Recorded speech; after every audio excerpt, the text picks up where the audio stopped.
वो सच्चा था अरसल, हम झूठे। उसने जान पर खेलकर हम सबको मात दे दी।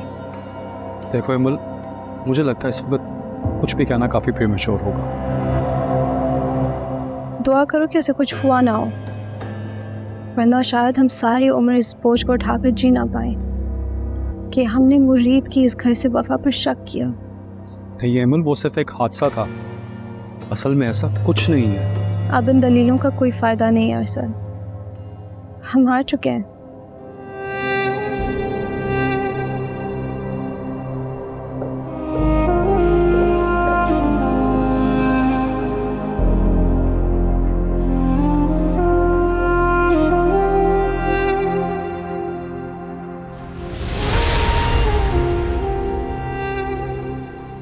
समझदार इंसान की सबसे बड़ी निशानी ये होती है कि वो किसी को बेवकूफ नहीं समझता। हाँ, मैं गरीब हूं लेकिन बेवकूफ नहीं, समझदार। जरूरत से ज्यादा समझदार इंसान हमेशा नुकसान उठाता है मुरीद। जो बचता है बचा लीजिए साहब। मुरीद हारने के लिए पैदा नहीं हुआ। आप अपनी मोहब्बत बचाइए, ये झूठ सच का खेल तो चलता रहेगा।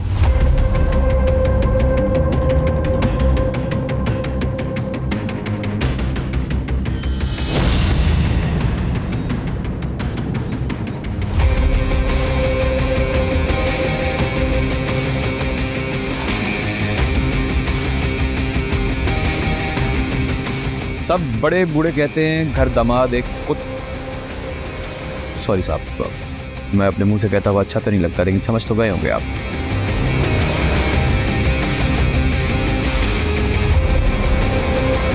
साहब, अगर घर का नौकर घर दामाद बन जाए तो इसे प्रोग्रेस कहते हैं, तरक्की।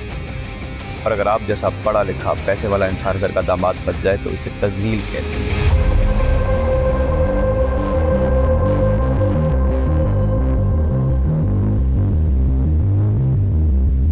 पर मुझे ये बताओ कि वो था कौन?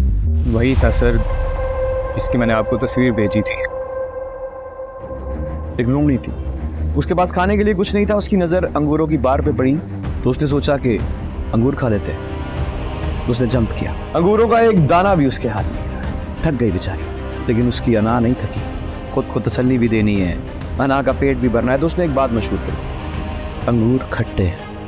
मैं ये जान के ये मुझसे ये हंसी आ रही है तो सर मैं आपसे बस यही कह रहा हूँ कि क्यों बिला वजह से भाग भाग कर मेरे पीछे हलकान हो रहे हैं। आप अगर मुझ तक पहुंच भी गए ना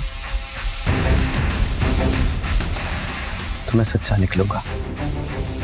सो the moral of the story is grapes are sour, अंगूर खट्टे हैं।